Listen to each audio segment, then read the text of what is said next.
오늘 이 시간에도 예비하신 하나님의 복과 은혜를 여러분에게 내려주시기를 기도합니다. 오늘은 우리 두 번째인데 우리 제자 삼는 교회에 대해서 말씀을 나누겠습니다. 어제는 뭐를 했죠? 은혜의 보좌 앞에 나가는 교회. 어제 기억 잘 안 나세요? 따라합시다. 은혜의 보좌 앞에 나가는 교회.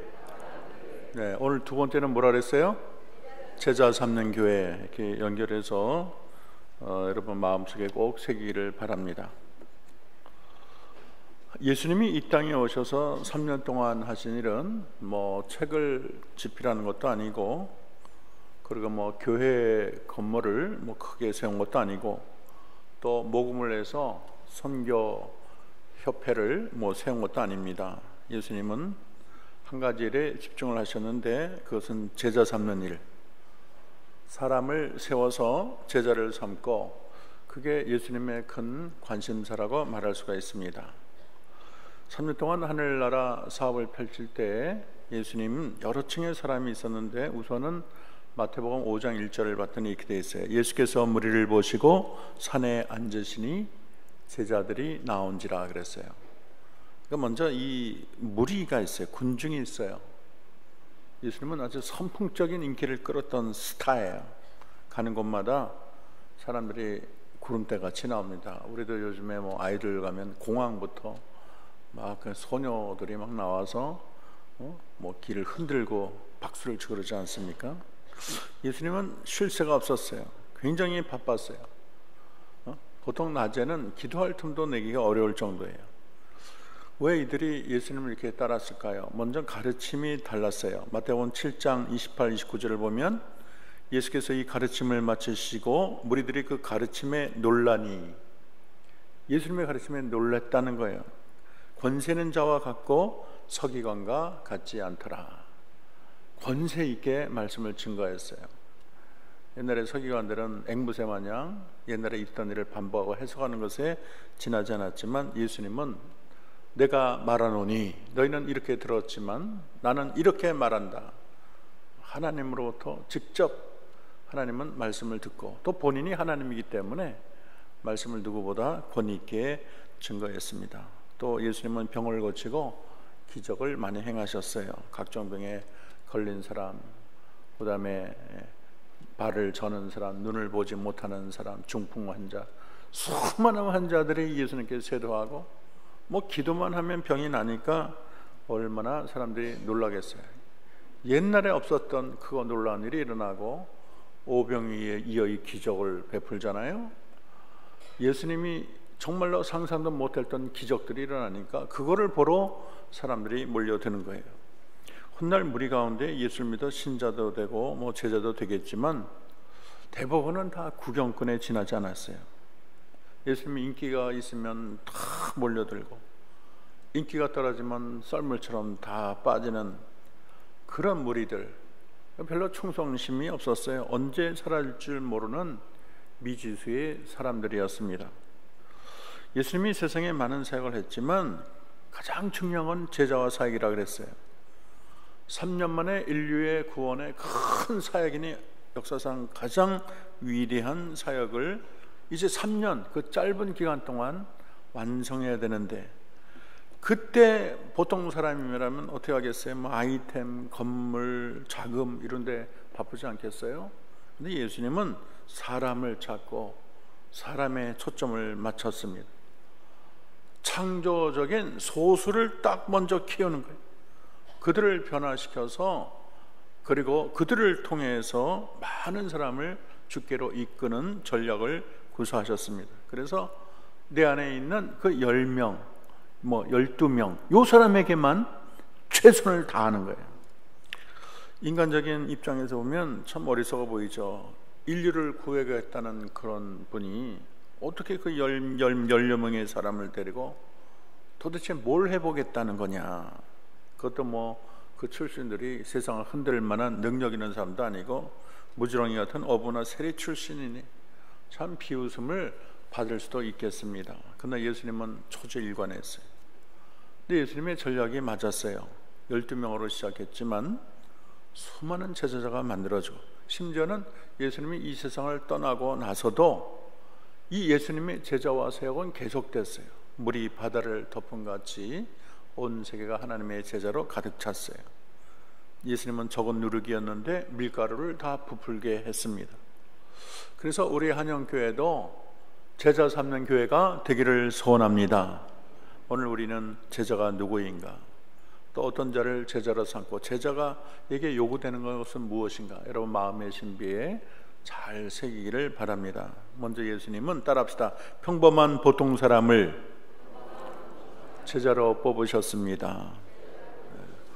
예수님의 제자 명단이 마가복음 3장 16절에서 19절에 잘 나타나 있습니다. 어떤 사람이냐면 참 배경도 다르고 출신도 다르고 성품도 다르고, 베드로, 시몬과 또 안드레와 야고, 요한은 여러분 잘 알듯이 갈릴리 어부 출신이라는 거 알고 있습니다. 세리는 세금을 걷어다가 그 당시에 이 식민지를 삼고 압제하는 로마에게 그 세금을 바치는, 그래서 많은 미움을 받던 자였죠. 그리고 이 시몬은 또 어떤 사람이냐면 로마에 대해서 싸우는 아주 열심당원 출신이었습니다. 그래서 이 사람들 보면 많이 배운 것도 없고 뭐 뛰어난 것도 없어요. 그냥 이 잡초와 같은 사람, 좀 부족한 사람, 내놓을 것도 없고 자랑할 것도 없고 그런 사람입니다. 평범하지요. 그러다 보니까 뭐 우리와 이렇게 다를 바가 없어요. 이 사람들도 실수 많이 하고 가끔 분도 내고 샘도 내는 사람입니다. 그러니까 여러분 희망을 갖기 바랍니다. 뭐 공자나 맹자 같은 사람만 불러다가 제자를 삼았으면 우리가 어떻게 명함을 내밀겠어요. 제자 될 무슨 엄두도 못 내겠지만 예수님이 제자로 뽑은 분이 그렇게 뭐 이렇게 사회적으로 알아주고 그 나라에서 무슨 대통령이 표창이고 이런 사람이 아니라는 거예요. 누구나 다 제자가 될 수 있는 줄로 믿습니다. 두 번째로 제자는 따라합니다. 부르심에 즉시 순종하는 자입니다. 제자는 물론 누구에게나 다 열려 있지만 많지는 않아요. 왜냐하면 그 길이 쉬운 길이 아니에요. 근데 이분의 미덕 중에 한데, 나를 따르라 그럴 때 즉시 순종했어요. 미적거리지 않았어요. 그게 제자의 미덕입니다. 부르심에 순종하는 자예요. 따르란 말이 쉽겠어요? 가족은 어떻게 되고 생계는 어떻게 됩니까? 5년 후 10년 후 뭐 보장이 있어요? 노후는 어떻게 되나요? 연금은 들어주나요? 뭐 보수는 어떤가요? 걸리는 게 한두 개가 아니겠죠. 따지려면 끝도 없겠죠. 너무 계산이 빠르면 주님의 참 제자가 되기 어렵습니다. 너무 뭐 그냥 수판 튕기기에 바쁘고 이해득실을 따르면 어떻게 제자가 되겠어요? 이분들은 그런 거 다 버리고 나를 따르라 그럴 때 고기 잡는 어부가 아니고 사람 낚는 어부가 되게 할 때 그 즉석에서 순종했어요. 군말이 없었습니다. 머뭇거리지 않았어요.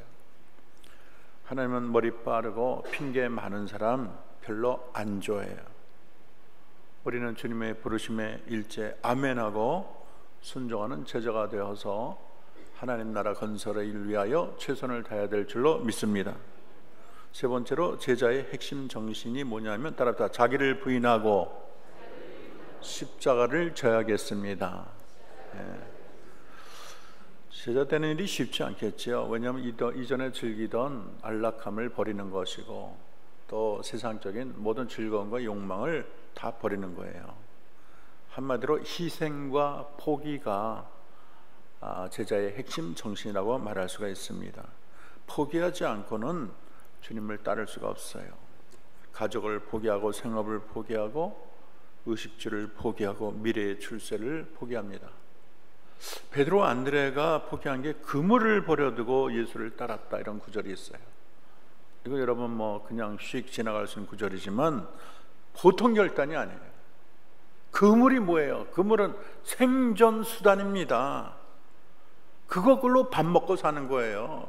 그거 없으면 어떻게 밥 먹어야 될지 참 염두가 나지 않는 거예요. 그런데 이거를 버리고 어떻게 이 험한 세상에 살아간다는 말인가, 참 이해가 안 가고 대단한 모험이고 어떻게 보면 도박이지요. 여러분, 그러나 믿음은 미지의 세계에 내 자신을 내던지는 행위라고 생각할 수 있어요. 내가 잘 아는, 그래서 편안하게 안주하는 이 세상보다 눈에 보이지도 않고 귀에 들리지도 않고 손으로 만질 수 없는 영적인 세계를 위해서 내가 몸을 던지는 거예요. 이 현실의 울타리를 넘어서기를 두려워하고 그냥 현실에 편안히 나는 살겠다, 그렇게 고집한다면 주를 따라간다는 것은 거의 불가능에 가깝습니다. 주님은 우리를 제자 삼을 때 영원을 위하여 현실을 포기할 수 있겠느냐, 그렇게 묻는 거예요. 그러려면 내게 믿음도 있어야 되고 용기도 있어야 되고 결단도 있어야 되고 희생도 있어야 되는 거예요. 누가복음 9장 62절에 보면 손에 쟁기를 잡고 뒤를 돌아보는 자는 하나님 나라에 합당하지 아니하니라 말을 합니다. 참 이 교회가 이 재직들 임명하거나 뭐 일을 시키려면 사람이 없어. 다 이유가 많고 참 쉽지가 않아요. 그리고 교회가 뭐 많아도 이 일하는 사람은 꼭 정해져 있어요. 일을 안 하려고 그래요. 여러분, 현실의 줄을 다 붙들고는 하늘의 줄을 잡을 수가 없어요. 우리가 몇 년 살겠어요? 너무 세상에 연연해 하다가 나중에 죽음의 순간이 오면 그게 후회되는 거예요. 일하라 그럴 때 일할 걸, 봉사를 할 때 봉사할 걸, 하루 더 젊을 때 주의 일에 더 헌신할 걸, 그제서 후회하는 거예요. 언제 후회 많이 앉았어요? 천국 가서 후회하는 거예요. 아니, 주를 위해 헌신한 게 이 정도였어, 까무라치는 거예요. 주님이 그래서 우신대요. 사람들이 몰라서, 그걸 모르고. 여러분, 교사직이 얼마나, 성가대가 얼마나, 여러분 눈에는 그게 뭐 대단하냐 하지만 상상을 초월하는 하나님이 인정하시고 주를 위해 섬기는 직이 다 그렇죠. 주를 위해 여러분 봉사하고 헌신하는 직이 하나도 현찮은 게 없어요. 다 귀한 거예요. 자기를 부인하고 십자가 지는 한영교회 성도들 되기를 바랍니다. 네 번째로 따라서, 제자는 태어나는 것이 아니고 만들어진다. 네, 뭐 굉장히 중요한 명언을 제가 반복해서 얘기하는 거예요. 하나님은, 우리 예수님은 처음부터 완제품을 쓰는 게 아니에요. 불렀을 때 제자를 보면 다 모습이 현찮죠. 다듬어야 될 원석과 같아요. 우리도 보석을 캘 때 처음부터 그냥 반짝반짝하고 딱 각지고 그런 게 아니에요. 처음에 딱 이게 무슨 보석이야, 이게 무슨 원석이야, 그걸 갖고 연단을 하고 탁, 그러면은 거기서 정말 번쩍번쩍거리는 다이아몬드가 나오는 거예요. 야고보와 요한을 보면 우레의 아들이라는 별명을 가졌습니다. 그 별명처럼 사마리아 동네 사람들이 이제 회개를 안 하니까 이들이 하는 말이, 하나님, 선생님, 하늘에서 불을 내려서 이들을 벼락쳐 버립시다, 그렇게 말했어요. 성질 하나 더럽죠. 아주 다혈적이고 우레 같은 사람. 그 목사님들 보면 깡패 같은 목사들, 옛날 보면 봉사라 깡패가 욕도 하고 그냥 새벽 예배 안 오려면 여기 강아지들 앉혀, 이런 목사님들이 있어, 우리나라에도 보면. 그런데 이분이 이 예수님과 같이 생활하고 훈련을 하니까 이 거칠은 원석이 변해서 찬란한 하늘의 보석으로 바뀌는 거예요. 오합지졸이었던 그들이 세상을 변화시키는 참 제자가 되는 것입니다. 그리고 이들이 주님의 제자가 되고 나니까 주의 메시지를 천둥처럼, 또 기지를 또 사용하시죠. 선한 방향으로, 못된 방향이 아니고 사람들과 막 싸우고 충돌하고 혈기 부리고, 혈기는 절대 부리면 안 돼요. 교회에서 혈기 부리는 사람은 낙제예요, 낙제. 어쨌든 교회에서는 온유해야 돼요. 천둥처럼 힘있게 말씀은 증거하지만 온유하게 그지없는 인격으로 변모된 것입니다. 그리고 사랑이 많은 사도가 됐어요. 베드로와 함께 초대 교회를 세우는 기둥이 되지 않았습니까? 주님의 제자를 만들기 위해서 필요한 것은 저는 훈련이라고 봅니다. 가만히 있는데 무슨 주님의 일꾼 되는 거 아니에요. 정병이 되는 게 아니에요. 주님의 제자는 예수 믿고 구원받은 걸로 만세 그러면 안 되는 거예요. 우리는 구원 그 이후를 향해서 나가야 되는 거예요. 마태복음 오늘 본문 28장 20절을 보면 내가 너에게 분부한 모든 것을 가르쳐 지키게 하라 그랬어요. 그냥 예수 믿고 전도만 하라 그런 게 아니에요. 제자를 삼아서 세례를 주고 내가 가르쳐 한 모든 것을 지켜 행하게 하라. 내가 분부한 모든 것을 가르쳐 지키게 하라 그랬어요. 그러려면 그게 그냥 되겠어요? 훈련 없이 되는 게 없어요. 여러분, 그래서 사도 바울은 사랑하는 제자 디모데에게 디모데후서 4장 7절에 망령되고 허탄한 신화를 버리고 경건에 이르도록 내 자신을 연단하라 그랬어요. 경건도 그냥 되는 게 아니고 연단하는 거죠. 여러분, 사과밭이나 유실수 생길 때 그냥 씨 뿌리고 가만두면 됩니까?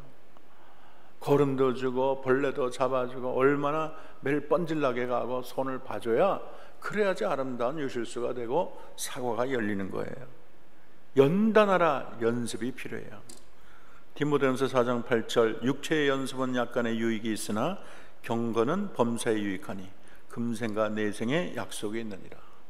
경건한 삶, 하나님의 진실된 제자, 이거는 범사에 유익한데 연습을 해야 된다는 거예요.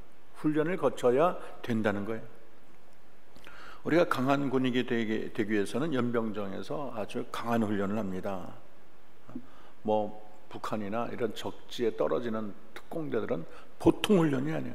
실전과 같은 훈련을 한다 그러잖아요. 논산훈련소 받은 사병훈련도 있고 하사관 훈련도 있고 장기훈련이 다 달라요.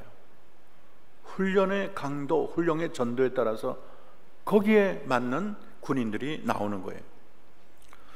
오늘 신자들은 자꾸 훈련을 기피합니다. 너무 이게 편안한 걸 좋아하시고 미적지근한 걸 좋아해서 이렇게 열심히 새벽 예배 때문에 나가냐, 수요일도 안 나오고 금요일도 안 나오고 일주일에 딱 한 차례 예배하는 걸로 하나님 앞에 다 했다고 생각하는 성도들이 많은 거예요. 그러니까 유럽의 교회가 지금 가라앉고 있어요. 심지어는 예배도 참석 안 해요. 예배 교회가 아니야 되냐, 무교회주의자들이 자꾸 생겨나는 거예요. 편안히 믿고 적당히 믿고 적당히 구원받고 적당히 천국 가려는 거예요. 가장 잘하는 것 같지만 바보짓이에요. 우리 하나님은 미적지근한 사람을 싫어하십니다. 뜨겁든지 차든지 하라. 그러지 않으면 내가 토해버리겠다. 그렇게 요한계시록에 말씀하셨어요. 주님이 기뻐하는 우리가 참된 제자가 되기 위해서는 우리가 훈련받는데 시간을 내고 열심을 내야 될 줄로 믿습니다. 다섯 번째로 따라서 제자가 제자를 낳아야 됩니다. 제자된 자의 사명은 제자 되는데 만족하지 말고 나 하나 제자 됐으면 그만이지 누구에게 이렇게 나는 소개를 못하겠다, 그건 참 제자가 아니에요. 주님이 원하는 제자는 자기가 제자가 될 뿐 아니라 다른 사람을 제자 만들 수 있는 자가 되어야 되는 거예요. 우리 제자 훈련 하다 보면은 물론 그 사람이 제자 훈련을 받지만 어느 정도 이르게 되면 그 사람이 다른 사람을 제자로 만들어, 그 제자가 또 제자를 만드는, 그러니까 이게 점점 왕성해지고 굳건해지는 거예요. 제자가 제자를 낳는다. 교회는 절대로 우리들끼리 천국이 아니에요. 예수님이 이 세상을 떠나려 하는데 지상 명령을 들은 사람이 11명. 어떻게 보면 가당치 않아요. 너무 과도한 욕심 같아요. 그러나 주님은 믿었어요. 이 11명이 온 민족에나 복음을 전하고 제자가 제자를 낳고 마치 누룩이 온 반죽에 퍼지는 것처럼, 겨자씨가 처음에 작지만 공중의 새를 드릴 정도로 우람한 나무가 되는 것처럼 주님은 반드시 이 제자들이 일을 해낼 것을 믿었습니다. 이 하나님의 선교 방식은 구경꾼물이나 자기를 믿고 자기만 믿고 자기 당대 자기만 믿고 땡 하는 그런 신자를 양성하는 게 아니에요. 우리 주님은 진정한 제자를 만들어 그 제자가 복음을 전하면 또 다른 제자를 만들고 그 제자가 또 다른 제자를 만드는 재생산하는 제자를 목표로 하는 게 우리 주님이 일하는 방식입니다. 전도해놓고 끝났다 그러면 안 돼요. 내가 전도한 사람이 하나님의 튼실한 일꾼이 될 때까지 좀 교육 좀 받아라, 좀 봉사하지 마라, 자꾸 이게 격려를 해야 되는 거예요. 사도 바울도 제자 삼일에 헌신했는데 디모데후서 2장 2절에 이런 말이 있어요. 또 내가 많은 증인 앞에서 내게 들은 바를 충성된 사람들에게 부탁하라. 그들이 또 다른 사람들을 가르칠 수 있으리라 그랬어요. 디모데를 제자를 삼았지만 디모데를 제자를 삼아 다른 사람들에게 복음을 전하고 그 복음을 받은 사람이 또 다른 사람을 전도한다는 거예요. 그러니까 제자 사역은 계속 이어지는 거예요. 제자 사역은 중단이 없어요. 만약에 자기만 믿고 끝났다면 오늘 복음이 이렇게 전달이 됐겠어요? 당대로 끝났다면 예수님이 10,000명을 전도해도 한 세대가 끝나면 끝나는 거예요. 나만 믿고 전도할 줄 모르고 나만 믿고 제자 삼을 줄 모르고 그런 사람들 100,000명 모아놨자 한 세대 지나면 다 쫄딱 망하는 거예요. 그러나 꼭 나와 같은 사람을 만드는 거, 내가 제자 삼듯이 제자가 된 것처럼 제자 삼을 수 있는 사람을 계속 번식해 나가면 갈수록 이것이 세상을 꽉 채우게 되는 놀라운 역사가 나타나게 되는 것입니다. 그러니까 1세기 제자들이 2세기 제자를 만들었고 2세기 제자가 3세기 제자를 만들었고 3세기가 4세기, 그래서 21세기까지 이게 점점 왕성해진 거예요. 먼저 제자던 우리들은 단순히 전도지 나눠주고 복음 전하는 게 다 했다 그러지 말고 우리 한영교회는 그렇게 교인이 된 사람들을 훌륭한 제자 삼는 은혜롭고 복된 교회 되기를 바랍니다. 그러려면 우리가 먼저 주님의 튼실한 제자가 되어야 될 줄로 믿습니다. 마지막으로 제자의 길은 쓰지만 답합시다. 제자의 길은 쓰지만 열매는 답니다. 제자들이 생업인 배를 버리고 전토를 버리고 형제와 부모를 버렸어요. 바보 같은 자식들하고. 그 예수가 뭔데 너 인생을 그렇게 바쳤냐. 우리 신대원 때 서울대 경제학과 다닌 친구가 수석으로 들어왔나 열심히 공부 잘했어요. 근데 아버지가 완전히 등졌어. 너 내가 경제학과 서울대 경제학과로 이렇게 지원해 줬는데 네가 목회를 한다고 등져버렸어. 그래가지고 아버지 눈물 찬대접 받으면서 그 양반이 외국 가서 아주 좋은데 공부하고 박사 받고 돌아왔어요. 여러분, 주를 위한 헌신이 당신은 슬퍼 보이고 바보 같아 보이고 이해가 되지 않을지 모르지만 하나님께서 반드시 그 소를 갚아주실 줄로 믿습니다. 마태복음 19장 27절 보면 보소서 우리가 모든 것을 버리고 주를 따라 싸운데 그런즉 우리가 무엇을 얻으리이까 그렇게 말을 했어요. 그랬더니 예수님이 이렇게 말했어요. 진실로 너에게 이르노니 세상이 새롭게 되어 인자가 자기 영광의 보좌에 앉을 때 너희도 12보좌에 앉아 12지파를 심판하리라. 놀라운 말이에요. 세상을 심판할 때 하나님께서 이들을 12보좌에서 심판하는 자리에 앉히겠다는 거예요. 그뿐 아니라 요한계시록 21장에 보면 하늘에 새 예루살렘이 내려오는데 거기에 봤더니 성의 성곽에 12기초석이 있고 기초석에 어린 양의 12사도의 이름이 있다는 거예요. 새하늘과 새 땅에 제자들의 이름을 적어서 영원히 갚아주겠다는 은혜의 말씀이 되는 것입니다. 여러분, 이 땅에 살 때 주님이 제자가 되어서 우리가 주를 위하여 헌신하면 반드시 하나님이 기억하시고 우리 뜨내기 인생을 천국의 주인공으로 삼아주실 줄로 믿습니다. 잡석이던 우리를 황금의 삶으로 바꿔주실 줄로 믿습니다.